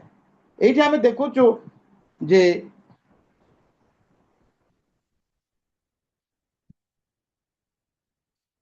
ହାମନ୍ ମଧ୍ୟ ସେ ପ୍ରକାର, ସେ ଏଇଟା ଆମେ ଟିକେ ପଢିଦେବା। ମୁଁ ଟିକେ 9ରୁ ଦେଖୁଛି। ତହିଁରେ ସେଦିନ ହାମାନ ଆନନ୍ଦିତ ହୃଷ୍ଟଚିତ୍ତ ହୋଇ ବାହାରକୁ ଗଲା। ମାତ୍ର ହାମାନ ରାଜଦ୍ୱାରରେ ଆପଣା ସମ୍ମୁଖରେ ମର୍ଦ୍ଦକ୍ୟକୁ ଉଠି ଠିଆ ନ ହେବାର କିମ୍ବା ପ୍ରଣାମ ନ କରିବାର ଦେଖି ସେ ମର୍ଦ୍ଦକ୍ୟ ବିରୁଦ୍ଧ କ୍ରୋଧରେ ପରିପୂର୍ଣ୍ଣ ହେଲା। ତଥାପି ହାମନ୍ ଆପଣା କ୍ରୋଧ ସମ୍ଭାଳି ଗୃହକୁ ଗଲା। ପୁଣି ଆପଣା ମିତ୍ରଗଣକୁ ଆପଣା ଭାର୍ଯ୍ୟା ସେରେସକୁ ଡକାଇ ଆଣିଲା। ହାମନ୍ ଆପଣା ଧନ ଐଶ୍ୱର୍ଯ୍ୟର କଥା ଓ ବହୁ ସନ୍ତାନ ମାନଙ୍କର କଥା ଓ ରାଜା କିପରି ତାଙ୍କର ପଦ ବୃଦ୍ଧି କରିଛନ୍ତି, କିପରି ତାହାକୁ ଆପଣା ଅଧିପତି ମାନଙ୍କ ଦାସମାନଙ୍କ ଉପରେ ଆସନ ଦେଇ ଅଛନ୍ତି, ଏସବୁ ବିଷୟ ସେମାନଙ୍କୁ ଶୁଣିଲା। ହାମନ୍ ଆହୁରି କହିଲା, ଏଷ୍ଟର ରାଣୀ ଆପଣ ପ୍ରସ୍ତୁତ ଭୋଜ ମୋ ବିନା କାହାକୁ ରାଜାଙ୍କ ସଙ୍ଗେ ଯିବାକୁ ଦେଇନାହାନ୍ତି। ପୁଣି କାଲିକି ମୁଁ ରାଜାଙ୍କ ସଙ୍ଗେ ତାହା ଦ୍ୱାରା ନିମନ୍ତ୍ରିତ, ମାତ୍ର ଯେ ପର୍ଯ୍ୟନ୍ତ ମୁଁ ଜିହୁଦୀ ମର୍ଦ୍ଦକ୍ୟ ରାଜଦ୍ୱାରରେ ବସିବାର ଦେଖିଥିବି, ସେ ପର୍ଯ୍ୟନ୍ତ ଏସବୁରେ ମୋହର କିଛି ଫଳ ହବ ନାହିଁ। ଏଇଠି ଆମେ ଦେଖୁଛୁ ଯେ ଏକ ସମ୍ମାନ, ଟିକେ ମନୁଷ୍ୟ ଏତେ ଦୁର୍ବଳତା ଅଛି, ଟିକେ ସମ୍ମାନ ନ ପାଇବା ସକାଶୁ ସେ କଣ କରୁଛନ୍ତି ଯେ ଯେତେବେଳେ ଉଚ୍ଚ ପଦବୀ ହେଲା ପରେ ସମସ୍ତଙ୍କର ଗୋଟେ ସମ୍ମାନ ପାଇବାକୁ ଆଶା ଥାଏ। କିନ୍ତୁ ତାଙ୍କର ଗୋଟେ ସଂକଳ୍ପ ହଉଛି, ଏଇଠି ଆମେ ଦେଖୁଛୁ ଯେ ସ୍ତ୍ରୀ ମାନଙ୍କୁ, ଆମେ ଯେତେବେଳେ 14 ପଦ ପଢୁଥିଲୁ, ସେ ସ୍ତ୍ରୀ ଆଗରେ ସବୁ କଥା କହୁଛନ୍ତି। ଆମେ ଯେ ଅଂଶରେ ପଢିଲୁ ଯେ ରାଜା ମତେ ସମ୍ମାନିତ କରୁଛନ୍ତି, ମତେ ଉଚ୍ଚ ପଦବୀ ଦେଇଛନ୍ତି, ଏମିତି କରୁଛନ୍ତି, କିନ୍ତୁ ମର୍ଦ୍ଦକ୍ଷ ମତେ କଣ କରିନାହାନ୍ତି, ସମ୍ମାନ ଜଣେଇ ନାହାନ୍ତି। ଯଦି ଟିକେ ସମ୍ମାନର ଆଞ୍ଚ ହେଲେ ଆମମାନେ କେମିତି ହେଇଯାଉଛୁ, ସେଇ କଥା ଏଠି ଦେଖୁଛୁ ଯେ ଆମମାନଙ୍କର ସଂକଳ୍ପ ପିନ୍ଧୁ, ତାକୁ ସେତେବେଳେ ସ୍ତ୍ରୀ ମଧ୍ୟ ସାପୋର୍ଟ କରୁଛନ୍ତି। ତତେ ଯଦି ସେ ଏଇ ପ୍ରକାର ସମ୍ମାନ ଦେଇନି, ତାଙ୍କ ପାଇଁ କଣ କର, ଗୋଟେ 50 ହାତର ଫାଶୀ କୁଟ ତିଆରି କର ତାଙ୍କ ପାଇଁ। ତାଙ୍କୁ ଯାଇକି ଫାଶୀ କୁଟ ଝୁଳେଇ ଦିଅ, ତାପରେ ତୁମେ କଣ ରାଜାଙ୍କ ଗୃହକୁ ଯାଇକି ଭୋଜି ଭାତ ଖାଇବ। ଦେଖନ୍ତୁ ଯେ ସ୍ୱାମୀକୁ ସମ୍ମାନ ନ ଦେବା ଦ୍ୱାରା ସ୍ତ୍ରୀ କେମିତି ନିଜର ସ୍ୱାମୀକୁ ମଧ୍ୟ ସାପୋର୍ଟ କରି କହୁଛି। ଏବେ 14 ପଦ ଆମେ ପଢୁଥିଲୁ ଯେ ଆମମାନଙ୍କର ସଂକଳ୍ପ ସେମିତି ହେଇଥାଏ, ଆମମାନଙ୍କର ଚିନ୍ତା ଭାବନା ସବୁ ଏମିତି ହେଇଥାଏ। ଆରେ ମତେ ସେ ସମ୍ମାନ ଦେଲା ନାହିଁ, ମତେ ସେ ନମସ୍କାର କଲା ନାହିଁ, ଦେଖିବି ତାକୁ ଏମିତି କରିବି, ତାକୁ ସେମିତି କରିବି, ଏହି ପ୍ରକାର ମନୋଭାବ ଆମମାନଙ୍କ ମଧ୍ୟରେ ରହିଥାଏ। ସେଦିନ ଆମେ ଦେଖୁଛୁ ଯେ ଏଇଠି ମଧ୍ୟ ସେଇ ପ୍ରକାର ମନୋଭାବ ନେଇକି ଏଇଠି କାର୍ଯ୍ୟ କରାଯାଉଛି। ଯେତେ ମର୍ଦ୍ଦକ୍ଷ ତାକୁ ଯେତେବେଳେ ପ୍ରଣାମ କରୁନାହିଁ, ହାମାନ ତାହାଙ୍କ ପ୍ରତି କ୍ରୋଧ ହଉଛି। ସେ କ୍ରୋଧ ମନ ଭିତରେ ରଖୁଛି, ପ୍ରକାଶ କରୁନାହିଁ, ଏବଂ ତାଙ୍କ ପାଇଁ 50 ହାତର ଫାଶୀ କୁଟ ପ୍ରସ୍ତୁତ କରୁଛି ତାଙ୍କୁ ଝୁଲେଇବା ପାଇଁ। କିନ୍ତୁ ତାଙ୍କର ଏ ଯୋଉ ସଂକଳ୍ପ ତାଙ୍କ ଉପରେ ଏକା ପଡୁଛି। ଆମେ ଯୋଉଟା କି ଏଷ୍ଟର 7:10 ପଢୁ, ଯାହାକି ମର୍ଦ୍ଦକ୍ଷ ନିମନ୍ତେ ପ୍ରସ୍ତୁତ କରିଥିଲେ, ସେଇ ଫାଶୀ କୁଟରେ ସେ ନିଜେ ଝୁଲିଗଲେ। ତେଣୁ ଏଇଠି ଆମେ ଦେଖୁଛୁ ଯେ ପରମେଶ୍ୱରଙ୍କ ସଂକଳ୍ପ ଠାରୁ ମନୁଷ୍ୟ ସଂକଳ୍ପ ସବୁବେଳେ ଭିନ୍ନ। ଆମେ ଗୋଟେ ନୂଆ ସଂକଳ୍ପ କରିଥାଉଛୁ। ଆମ ମର୍ଦ୍ଦକ୍ଷ ଗୋଟେ ସଂକଳ୍ପ କଲେ ଯେ ତାକୁ ନେଇକି ମୁଁ କଣ କରିବି, ଫାଶୀ କୁଟରେ ଝୁଲେଇ ଦେବି। ତାଙ୍କ ସ୍ତ୍ରୀଙ୍କର ମତ, ତାଙ୍କ ସଙ୍ଗୀ ମାନଙ୍କର ମତ, ସାଙ୍ଗମାନଙ୍କର ମତରେ ସେ କି କଣ କରୁଛନ୍ତି, ସେଟା ପ୍ରସ୍ତୁତ କରୁଛନ୍ତି। କିନ୍ତୁ ସେଇଠାରେ ସେ ନିଜେ ସେଠି ଯାଇଛନ୍ତି ଝୁଲୁଛନ୍ତି। ଯେ ମଣିଷ ମାନଙ୍କର ସଂକଳ୍ପ ସବୁବେଳେ ମନ୍ଦ ଥାଏ। ଆମେ ମାନେ ଚିନ୍ତା କରୁ, ଗୋଟେ ଛୋଟ ସମ୍ମାନ ନ ପାଇବା ଯୋଗୁଁ ଆମେ କେତେ ଗୋଟେ ସଂକଳ୍ପ କରୁ। ଅଳ୍ପ ଟିକେ ପଇସା ପାଇଁ, 30ଟା ରୌପ୍ୟ ମୁଦ୍ରା ପାଇଁ ସେ ଗୋଟେ କେମିତି ସଂକଳ୍ପ କରୁଛି, ପଇସା ପାଇଁ। ଆଜି ଟିକେ ସମ୍ମାନ ପାଇଁ ଆମେ ଗୋଟେ ସଂକଳ୍ପ କରୁଛୁ। ତାପରେ ଆମେ ଦେଖୁଛୁ ଯେ ଆଦି ପୁସ୍ତକ ଆଉ 37 ପର୍ବର 18, 19, 20 ଯଦି ପଢି ଦିଅନ୍ତୁ।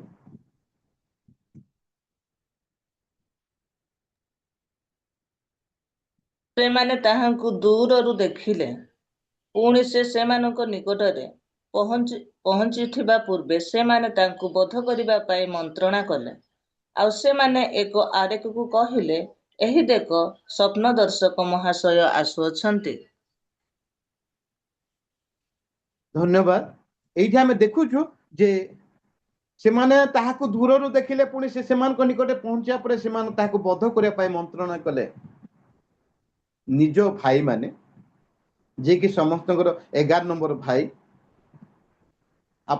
ଯାହାକି ସବୁବେଳେ ସେ କଣ କରୁଛନ୍ତି, ଯେତେବେଳେ ତାଙ୍କୁ ବାପା ପଠଉଛନ୍ତି ଯେ ଭାଇମାନେ ତ ଜଙ୍ଗଲରେ ଅଛନ୍ତି, ସେମାନେ ତ ପଲ ଚୋରଉଛନ୍ତି, କେମିତି ଅଛନ୍ତି କେମିତି ନାହିଁ, ଭାଇମାନେ ଯୋଉ ପଠଉଛନ୍ତି ବାପା, ସେ ଭାଇମାନଙ୍କ ପାଖକୁ ଯାଉଛନ୍ତି। ଭାଇମାନଙ୍କ ପାଖକୁ ଯାଉଛନ୍ତି, ତାଙ୍କର କୁଶଳ ବାର୍ତ୍ତା ଆଣି ପିତାଙ୍କୁ ଜଣେଇବା ନିମନ୍ତେ ସେ ଭାଇମାନଙ୍କ ପାଖକୁ ଯାଉଛନ୍ତି। ଯେତେବେଳେ ଭାଇମାନଙ୍କ ପାଖକୁ ଯାଉଛନ୍ତି ଯୋସେଫ, ସେତେବେଳେ ତାଙ୍କର ନିଜ ଭାଇମାନେ, ଏଇଠି ଦେଖୁଛୁ, ସେମାନେ ତାହାକୁ ଦୂରରୁ ଦେଖିଲେ, ପୁଣି ସେମାନଙ୍କ ନିକଟରେ ପହଞ୍ଚିବା ପରେ ସେମାନଙ୍କୁ ବଧ କରିବା ପାଇଁ ମନ୍ତ୍ରଣା କଲେ। ଦେଖନ୍ତୁ ତାଙ୍କ ପାଇଁ ସେ କଣ ଭୁଲ କରିଛନ୍ତି? କିଛି ଗୋଟିଏ ସ୍ୱପ୍ନ ଦର୍ଶକ ସେଠି ଲେଖାଯାଇଛି, ସେ ସ୍ୱପ୍ନ ଦେଖିଥିଲେ, ତାହା ସେ ପ୍ରକାଶ କରିଥିଲେ। ପ୍ରଭୁ ଏଇଠି ଦେଖୁଛୁ ଯେ ତାଙ୍କୁ ପ୍ରଭୁ ଗୋଟେ ଦର୍ଶକ ଭାବେ, ସ୍ୱପ୍ନ ଦର୍ଶକ ଭାବେ ମଧ୍ୟ ବ୍ୟବହାର କରୁଛନ୍ତି। ଆଉ ସେ ବାପା ତାଙ୍କୁ ସ୍ନେହ କରୁଛନ୍ତି। ସେ ନିଜ ଭାଇମାନଙ୍କର ଭଲ ମନ୍ଦ ବୁଝିବା ପାଇଁ ଯାଉଛନ୍ତି, କିନ୍ତୁ ନିଜ ଭାଇମାନେ, ନିଜର ଭାଇମାନେ ସେମାନେ କଣ କରୁଛନ୍ତି ଏଇଠି ଆମେ ଦେଖୁଛୁ ଯେ ନିଜ ଭାଇମାନେ ମଧ୍ୟ ତାଙ୍କ ପାଇଁ ଗୋଟେ ସଂକଳ୍ପ କରୁଛନ୍ତି, ଗୋଟେ ଚିନ୍ତା ଯୋଜନା କରୁଛନ୍ତି କେମିତି ତାଙ୍କୁ ମାରିଦେବ। ନିଜ ଭାଇମାନେ, କିନ୍ତୁ ଆମେ ଯୋସେଫଙ୍କର ସେ କଥା ଆମେ ଦେଖିପାରୁନୁ ଯେ ଯୋସେଫ ଯଦି ଆଦି 45 ତା 2, 3, 4 ପଢିଛନ୍ତି, ଯେଉଁମାନେ ତାଙ୍କୁ ବିକ୍ରୟ କରିଥିଲେ ଆଉ ଦୁଃଖ ଦେଇଥିଲେ, ବଧ କରିବା ପାଇଁ ପ୍ରୟାସ କରିଥିଲେ, ସେମାନଙ୍କ ପ୍ରତି ତାଙ୍କର କେମିତି ବ୍ୟବହାର ହେଇଥିଲା, ଟିକେ ପଢିଛନ୍ତି। ସେ ଉଚ୍ଚସ୍ୱରରେ ଏପରି ରୋଦନ କଲେ ଯେ ମିଶ୍ରୀୟମାନେ ଓ ଫାରୋଙ୍କ ଗୃହସ୍ଥିତ ଲୋକମାନେ ତାହା ଶୁଣି ପାରିଲେ। ଯୋସେଫ ଆପଣା ଭାଇମାନଙ୍କୁ କହିଲେ, ମୁଁ ଯୋସେଫ, ମୋ ପିତା କି ଆଜି ଯାଏ ବଞ୍ଚି ଅଛନ୍ତି? ଏଥିରେ ତାହାଙ୍କର ଭାଇମାନେ ତାଙ୍କ ସାକ୍ଷାତରେ ଉଦ୍ବିଗ୍ନ ହେବାରୁ କିଛି ଉତ୍ତର ଦେଇ ପାରିଲେ ନାହିଁ।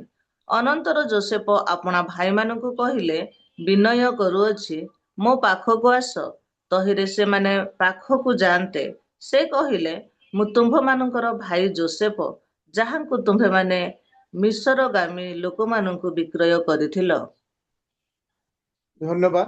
ଏଠି ଆମେ ଦେଖୁଛୁ ଯାହାକୁ ତୁମେ ମିଶ୍ରୀୟ ଲୋକମାନଙ୍କୁ ବିକି ଦେଇଥିଲ, ମିଶରଗାମୀ ଲୋକମାନଙ୍କୁ ବିକ୍ରି ଦେଇଥିଲେ, ସେହି ଭାଇ ମୁଁ, ନିଜର ପରିଚୟ ଦଉଛନ୍ତି। ଯାହାକୁ ତୁମେ ଗାତରେ ପକେଇ ଦେଇଥିଲ, ଯାହାକୁ ତୁମେ ଘୃଣା କରୁଥିଲ, ସେଇ ଭାଇ ମୁଁ। ଦେଖନ୍ତୁ ସେ ଭାଇମାନଙ୍କର ଚିନ୍ତା କେମିତି, ଆଉ ଯୋସେଫଙ୍କର ଚିନ୍ତା କେମିତି। ଆଜି ନିଜର ଭାଇମାନେ, ସେମାନେ ତାହାକୁ ଯୋଉ ପ୍ରକାର ଦଣ୍ଡ ଦେଇଥିଲେ, ଯୋଉ ବିକ୍ରି କରିଦେଇଥିଲେ, ସେ ଯୋଉ ପ୍ରକାର ମିଶରରେ ଦୁଃଖ କଷ୍ଟ ପାଇଥିଲା, ଜେଲ ଭିତରେ ଗଲା, ସବୁ କଷ୍ଟ ପାଇଥିଲା, ଏଇ ପ୍ରକାର ସେ କଣ କରିଥିଲେ, ଦୁଃଖ ପାଇଥିଲେ ମଧ୍ୟ ନିଜର ଭାଇମାନଙ୍କ ପାଇଁ ସେ କେମିତି ହଉଛନ୍ତି, ରୋଦନ କରୁଛନ୍ତି।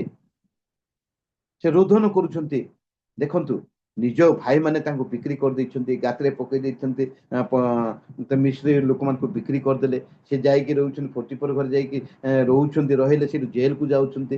କେତେ ଦୁଃଖ ପାଇଛନ୍ତି। ଏତେ ଭାଇମାନଙ୍କ ପାଇଁ ଦୁଃଖ ପାଇଥିଲେ ମଧ୍ୟ ତାଙ୍କର ହୃଦୟ ଦେଖନ୍ତୁ। ଆଜି ଆମେମାନେ ମଧ୍ୟ ଆମକୁ ଯିଏ ଶତ୍ରୁତା କରୁଛି, ତାଙ୍କ ପାଇଁ ମୋ ହୃଦୟ କେମିତି ଅଛି? ଅନେକ ସମୟରେ ଅନେକ ସଂକଳ୍ପ ଆମେ କରିଥାଉ, ସେମାନଙ୍କର ମନ୍ଦ ସଂକଳ୍ପ କରିଥାଉ। ଏଇଠି କିନ୍ତୁ ଯୋସେଫ ମନ୍ଦ ସଂକଳ୍ପ କରିନାହାନ୍ତି। ଭାଇମାନଙ୍କ ପାଇଁ ସେ ଉତ୍ତମ ସଂକଳ୍ପ କରି, ମୁଁ ତୁମ ଭାଇ ବୋଲି କାନ୍ଦି କାନ୍ଦି କହୁଛନ୍ତି। ଆଜି ସେଇ କଥା ଯଦି ଆମ ସ୍ତ୍ରୀ ମାନେ ଯଦି ରହିଥାନ୍ତେ, ଯୋସେଫଙ୍କ ସ୍ତ୍ରୀ ଏଠି ଲେଖା ଯାଇ ନାହିଁ, କିନ୍ତୁ କହିଥାନ୍ତି, ଆରେ ତୋର ଭାଇମାନେ ତ ତୋର ଗାତରେ ପକେଇ ଦେଇଥିଲେ, ତୋତେ ବିକ୍ରି କରିଦେଇଥିଲେ, ତାକୁ ତ ଜେଲ ପଠେଇଥିଲେ, ସେଇ ଭାଇମାନଙ୍କୁ ନିଜର ଭାଇ ବୋଲି କହୁଛୁ କି ବୋଲି ଆମ ସ୍ତ୍ରୀ ମାନେ ହେଲେ ସେଠି ପ୍ରକାଶ କରିଦେଇଥାନ୍ତି। କିନ୍ତୁ ଏଠି ଦେଖୁଛୁ ଯେ ତାଙ୍କ ପରିବାର କେମିତି, ନିଜର ଭାଇ ମାନଙ୍କୁ ମୁଁ ଯୋସେଫ ଦେଖନ୍ତୁ ନିଜର ଭାଇ ମାନଙ୍କର ସଂକଳ୍ପ କେମିତି, ଯୋସେଫଙ୍କର ସଂକଳ୍ପ କେତେ ଡିଫରେନ୍ସ ଆମେ ଦେଖିପାରୁଛୁ। ଆଜି ଆମେ ସେଇ ପ୍ରକାର ହେବା ଦରକାର। ଯୋସେଫଙ୍କର ହୃଦୟ ଆମ ମନ ଯେଉଁମାନେ ଆମମାନଙ୍କୁ ଶତ୍ରୁତା କରୁଛନ୍ତି, ଆମ ମାନଙ୍କର ମନ୍ଦ ସଂକଳ୍ପ କରୁଛନ୍ତି, ସେମାନଙ୍କ ପାଇଁ ଆମେ ଉତ୍ତମ ସଂକଳ୍ପ କରିବା। ଉତ୍ତମ ସଂକଳ୍ପ ପ୍ରଭୁ ଆମମାନଙ୍କ ପାଇଁ ସବୁବେଳେ ଉତ୍ତମ ସଂକଳ୍ପ କରନ୍ତି, କେବେ ହେଲେ ମନ୍ଦ ସଂକଳ୍ପ ସେ କରନ୍ତି ନାହିଁ। ଈଶ୍ୱରଙ୍କ ସଂକଳ୍ପ ସବୁ ଅଲଗା, ତାଙ୍କର ସଂକଳ୍ପ ଆମ ସଂକଳ୍ପ ସବୁବେଳେ ଅଲଗା। ତେଣୁ ସେ କହୁଛନ୍ତି ଯେ ନିର୍ବାସିତ ହେଇଥିବା ଲୋକମାନଙ୍କୁ କହୁଛନ୍ତି ଯେ ଆମେ ଅମଙ୍ଗଳ ସଂକଳ୍ପ କରୁନାହିଁ, ମଙ୍ଗଳର ସଂକଳ୍ପ କରୁଛୁ। ମନୁଷ୍ୟର ସଂକଳ୍ପ ଆଉ ମୋର ସଂକଳ୍ପ ଅଲଗା। ମନୁଷ୍ୟ ସବୁବେଳେ ଯୋଉ ସଂକଳ୍ପ କରେ ସେଟା ଭବିଷ୍ୟତ ଦୁଃଖ ଥାଏ, ଯନ୍ତ୍ରଣାଦାୟକ ଥାଏ, ଅନ୍ୟ ପାଇଁ ଅନିଷ୍ଟ କରିଦେଇଥାଏ। କିନ୍ତୁ ଏଇଠି ଦେଖୁଛୁ ନିଜ ଭାଇମାନେ ତାଙ୍କ ପାଇଁ ଯୋଉ ସଂକଳ୍ପ କଲେ, ମନ୍ତ୍ରଣ ଯୋଉ କଲେ, ତାହାଠାରୁ ଯୋସେଫଙ୍କର ସଂକଳ୍ପ ଆଉ ଚିନ୍ତା ଯୋଜନା ଗୋଟେ ଅଲଗା। ନିଜର ଭାଇମାନଙ୍କୁ ନିଜର କରୁଛନ୍ତି, କାନ୍ଦି କାନ୍ଦି ନିଜର ପରିଚୟ ଦଉଛନ୍ତି।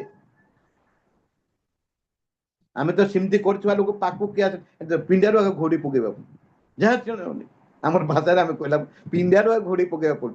ସେ ଘରେ ସ୍ତ୍ରୀ ପାଟି କରୁଥିବ, ଆମେ ପିଣ୍ଡାରୁ ଜଲ ଏଇଠୁ ପଳେଇ ଆକା ବୋଲି କହିବା, କିନ୍ତୁ ତାହା ହୃଦୟ ଛିଣ୍ଡି ସେ ଭାଇମାନଙ୍କୁ ଦେଖି କାନ୍ଦୁଛନ୍ତି ନିଜର ପରିଚୟ ଦେବା ପାଇଁ। ଅତି ସେମିତି ରୁଦନ କରୁଛନ୍ତି ଯେ ଥିବା ସମସ୍ତେ ଚାଲି ଯାଉଛନ୍ତି। ଆରେ କଣ ହେଲା ଏତେ ରୁଦନ କରୁଛନ୍ତି? କିନ୍ତୁ ସେ ଭାଇମାନଙ୍କୁ ନିଜର ପରିଚୟ ଦେଉଛି। ଆଜି ସେଇ ହୃଦୟ ଆମମାନଙ୍କର ଅଛି କି? ଯେ ଯେଉଁମାନେ ଆମମାନଙ୍କର ମନ୍ଦ ସଂକଳ୍ପ କରୁଛନ୍ତି ସେମାନଙ୍କ ପାଇଁ ଆମେ ପ୍ରାର୍ଥନା କରିବା, ଶତ୍ରୁମାନଙ୍କ ପାଇଁ ପ୍ରାର୍ଥନା କରିବା। ଯେଉଁମାନେ ଆମମାନଙ୍କ ପାଇଁ ମନ୍ଦ ସଂକଳ୍ପ କରୁଛନ୍ତି ତାଙ୍କ ନିମନ୍ତେ ଆମେ ପ୍ରାର୍ଥନା କରିବା। ଯୋସେଫଙ୍କ ପରି ହୃଦୟ ଆମମାନଙ୍କ ପ୍ରଭୁ ଦିଅନ୍ତୁ। ଏଇଠି ଆମେ ଦେଖୁ ଯୋହନ 3:16 କାରଣ ଈଶ୍ୱର ଜଗତକୁ ଏଡି ପ୍ରେମ କଲେ ସେ ଆପଣ ତାଙ୍କର ସଂକଳ୍ପ ଗୋଟେ ଅଲଗା। ଯେ ତାହାଙ୍କଠାରେ ବିଶ୍ୱାସ କରେ ସେ ବିନଷ୍ଟ ହୋଇ ଅନନ୍ତ ଜୀବନ ପାଇବ। ଏ ମନୁଷ୍ୟ ଯେମିତି ରକ୍ଷା ପାଇବ, ଈଶ୍ୱରଙ୍କର ସେଇ ପ୍ରକାର ସଂକଳ୍ପ ରହିଛି। ଏଡେ ପ୍ରେମ କଲେ ଯେ ବିପଦଗାମୀ ହେଲେ ମଧ୍ୟ ସେ ଆମମାନଙ୍କୁ ପ୍ରେମ କରୁଛନ୍ତି। ଏଡେ ପ୍ରେମ କଲେ ଯେ ସେ ଆପଣଙ୍କର ଅଦ୍ୱିତୀୟ ପୁତ୍ରଙ୍କୁ ଆମ ପାଇଁ ଦାନ କରୁଛନ୍ତି। ଆଉ ଏଇଠି ଆମେ ଦେଖୁଛୁ ଯେ ଆମମାନଙ୍କର ସଂକଳ୍ପ ସବୁବେଳେ ଭଲ ଉତ୍ତମ ରହିବା ଦରକାର। କାହିଁ ପ୍ରଭୁଙ୍କର ସଂକଳ୍ପ ସବୁବେଳେ ଆମ ପାଇଁ ଭଲ ଅଛି। ଯଦି ମାଥିଓ 18:14 ଟିକେ ପଢି ଦିଅନ୍ତୁ।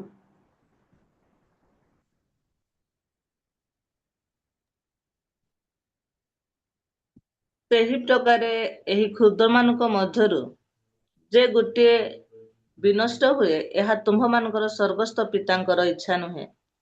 এইটা আমাদের এই ক্ষুদ্র ମାନଙ୍କ ମଧ୍ୟରୁ ଜଣେ ଯେ ପ୍ରକାର ବିନଷ୍ଟ ନେବ, ଏଥିପାଇଁ ତୁମ ପିତା ଆମମାନେ ଯେ ପ୍ରକାର ବିନଷ୍ଟ ନ ହଉ, ସେଥିପାଇଁ ଆମମାନେ ଯେତେ ଯାହା କଲେ ମଧ୍ୟ ପ୍ରଭୁ ଆମମାନଙ୍କୁ କଣ କରୁଛନ୍ତି, ସେ କଢେଇକି ନଉଛନ୍ତି ଆମର ଯେ ପ୍ରକାର ବିନଷ୍ଟ ନ। ତାଙ୍କର ସଂକଳ୍ପ କେତେ ବଡ, ଈଶ୍ୱରଙ୍କର ସଂକଳ୍ପ କେତେ ମହାନ ଯେ ଅଦ୍ୱିତୀୟ ପୁତ୍ରଙ୍କୁ ଦାନ କଲେ ଏବଂ ଆମମାନଙ୍କ କ୍ଷୁଦ୍ର ମାନଙ୍କ ମଧ୍ୟରୁ ଜଣେ ଯେ ପ୍ରକାର ବିନଷ୍ଟ ନ ହେଉ, ଏଇଟା ହଉଛି ପିତା ଆମ ପାଇଁ କେତେ ସଂକଳ୍ପ ସେ କରିଛନ୍ତି। ଗୀତ ସହିତ 40:5 ଟିକେ ପଢି ଦିଅନ୍ତୁ।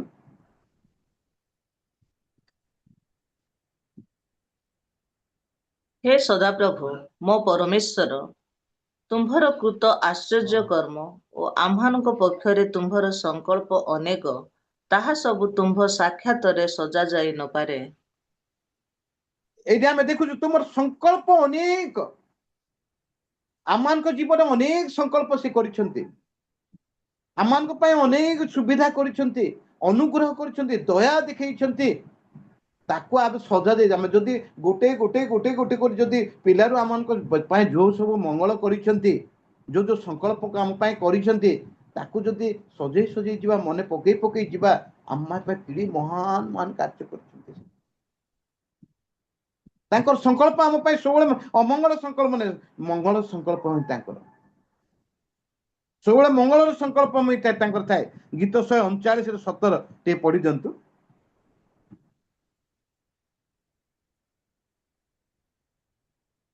17 ନାଇଁ ଆଜ୍ଞା, 39ର 139:17। 139।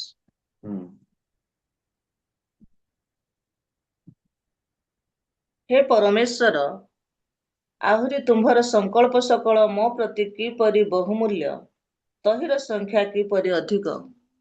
ଦେଖନ୍ତୁ ତାଙ୍କର ସଂକଳ୍ପ କିପରି ବହୁମୂଲ୍ୟ ଆମମାନଙ୍କ ପାଇଁ। ଯୀଶୁ ନିଜ ରକ୍ତ ଦେଇକି ଆମମାନଙ୍କୁ ସେ କଣ କରୁଛନ୍ତି, ଆମେ ଯେ ପ୍ରକାର ସୁସ୍ଥତା ହେବା ସେଥି ନିମନ୍ତେ ସେ ପ୍ରହାରିତ ହେଇଛନ୍ତି। ଆମେ ଯେ ପ୍ରକାର ପ୍ରାୟଶ୍ଚିତ ହେଇଯିବା ନିଜ ରକ୍ତ ଢାଳି ଦେଇଛନ୍ତି। ଆମେ ଯେ ପ୍ରକାର ପାପରୁ ରକ୍ଷା ପାଇବା ସେଥିପାଇଁ ସେ କୃଷ ଉପରେ ଆପଣ ପ୍ରାଣ ଦେଇଛନ୍ତି। ତାଙ୍କର ସଂକଳ୍ପ ଆମ ପାଇଁ କେଡ଼େ ବଡ଼ ବହୁମୂଲ୍ୟ, ତାର ସଂଖ୍ୟା ପୁରା ଅଧିକା। ମାନେ ଆମେ ଯେତେ ଗଣୁଥିଲେ ମଧ୍ୟ ଆମେ ଗଣି ପରିବା ପାଇନେ, ଏତେ ସଂକଳ୍ପ ଆମ ପାଇଁ କରିଛନ୍ତି, ଆମ ପାଇଁ କରିଛନ୍ତି, ଆମ ପାଇଁ କରିଛନ୍ତି। ହିତପଦେ ତା 19-21 ପଦ ଟିକେ ପଢି ଦଉଛ।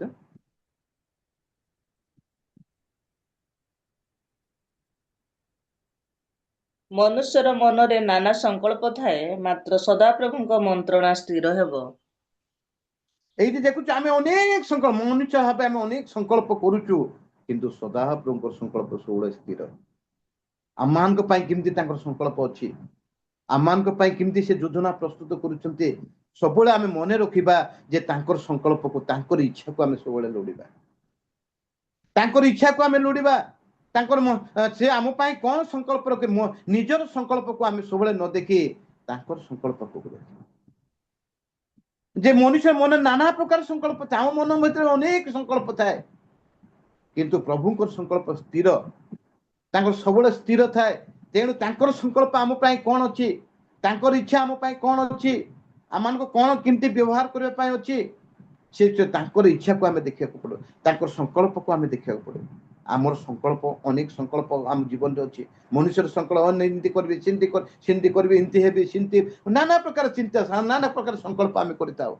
କିନ୍ତୁ ପ୍ରଭୁ ସେ ସଂକଳ୍ପ ଆମମାନଙ୍କ ଦ୍ୱାରା କରିବା ପାଇଁ ଅଛି ନା ନାହିଁ, ତାଙ୍କର ସଂକଳ୍ପକୁ ତାଙ୍କୁ ଆମେ ଉପରେ ନିର୍ଭର କରୁ।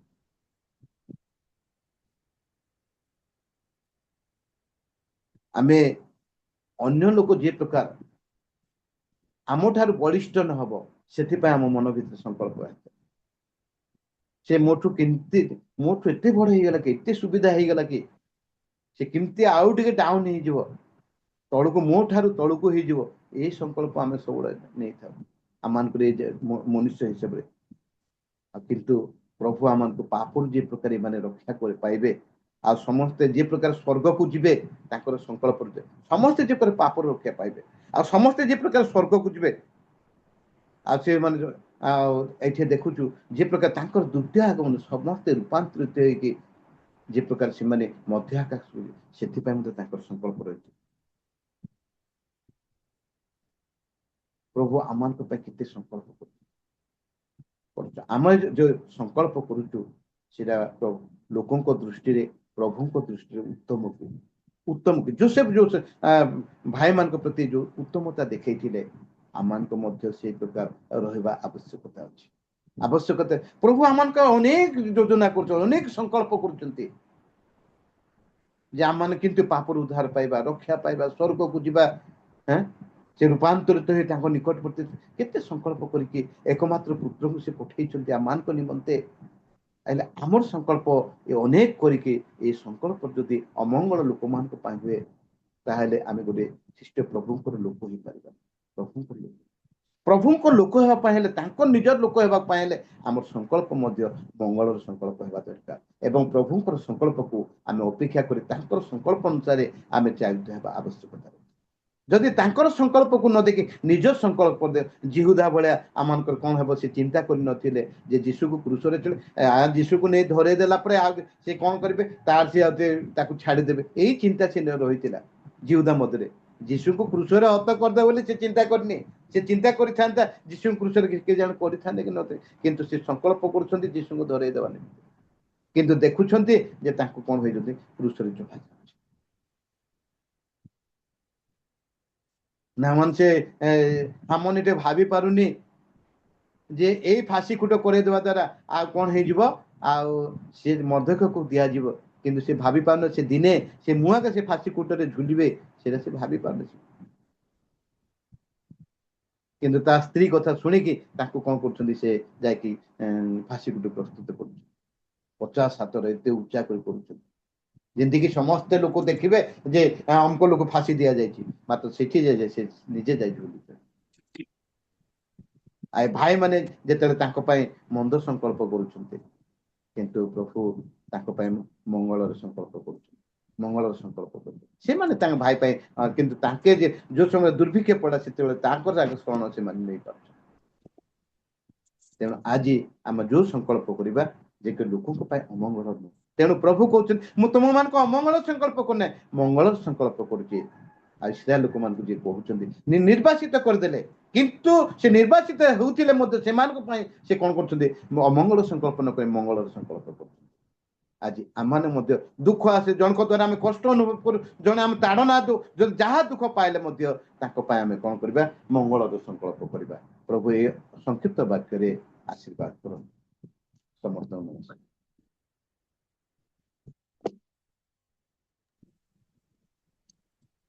ଧନ୍ୟବାଦ ଆଜ୍ଞା, ଧନ୍ୟବାଦ ଆଜ୍ଞା, ଧନ୍ୟବାଦ ଆଜ୍ଞା। ସଂକଳ୍ପ, ସଂକଳ୍ପ ଦୁଇ ପ୍ରକାର ସଂକଳ୍ପ। ମନୁଷ୍ୟର ସଂକଳ୍ପ ଅଲଗା, ଈଶ୍ୱରଙ୍କର ସଂକଳ୍ପ ଅଲଗା। ସଂକଳ୍ପର ଅର୍ଥ ଯେ କୌଣସି ଆମେ ଗଢିବା, କିନ୍ତୁ ମନୁଷ୍ୟ ସବୁବେଳେ ମନ ବିଷୟରେ ହିଁ ଗଢେ, ସଂକଳ୍ପ କରେ। ଆଉ ଯୀଶୁ ଖ୍ରୀଷ୍ଟଙ୍କର ସଂକଳ୍ପ ମନୁଷ୍ୟକୁ ଉଦ୍ଧାର କରିବା ପାଇଁ, ମନୁଷ୍ୟକୁ ମୁକ୍ତି କରିବା ପାଇଁ। ତାଙ୍କର ସଂକଳ୍ପ ସବୁବେଳେ ମନୁଷ୍ୟକୁ ଉଦ୍ଧାର କରିବା ପାଇଁ, ମନୁଷ୍ୟକୁ ସେ ମୁକ୍ତି କରିବା ପାଇଁ, ମନୁଷ୍ୟକୁ ତାଙ୍କର ନିକଟ କରିବା ପାଇଁ ତାଙ୍କ ସଂକଳ୍ପ ଅଟେ। ତେଣୁ ପ୍ରିୟଙ୍କ ଦାସ ଏଇ ଯୋଉ ସଂକଳ୍ପ ବିଷୟରେ କହିଲେ କେତେକ ଉଦାହରଣ ସହିତ, ଆଉ ପ୍ରଭୁ ବାସ୍ତବ ଭାବରେ ସେ ସମସ୍ତ ବିଷୟ ସଂକଳ୍ପ ମନୁଷ୍ୟ ଯଦି ସଂକଳ୍ପ କରିବା, ମନୁଷ୍ୟ ଭାବରେ କରିବା, ତାହେଲେ ବିଫଳ ହେବା, ନଷ୍ଟ ହେବା, ବିନଷ୍ଟ ହେଇଯିବା। ଯଦି ପ୍ରଭୁଙ୍କ ସଂକଳ୍ପ ଅନୁସାରେ ଯଦି ଆମେ ଚାଲିବା, ପ୍ରଭୁ ବାସ୍ତବ ଭାବରେ ଆମମାନଙ୍କୁ ରକ୍ଷା କରିବେ, ପରିତ୍ରାଣ କରିବେ, ମୁକ୍ତି କରିବେ, ତାଙ୍କର ସନ୍ତାନ ସନ୍ତତି କରିବେ। ପ୍ରଭୁଙ୍କ ଦାସ ତ ମୁଁ କହୁଥିଲି ଯେ ବାସ୍ତବ ଭାବରେ ପୁରାତନ ନିୟମର କଥା ହିଁ ସେ କହନ୍ତି ଅତି ସୁନ୍ଦର ଭାବରେ।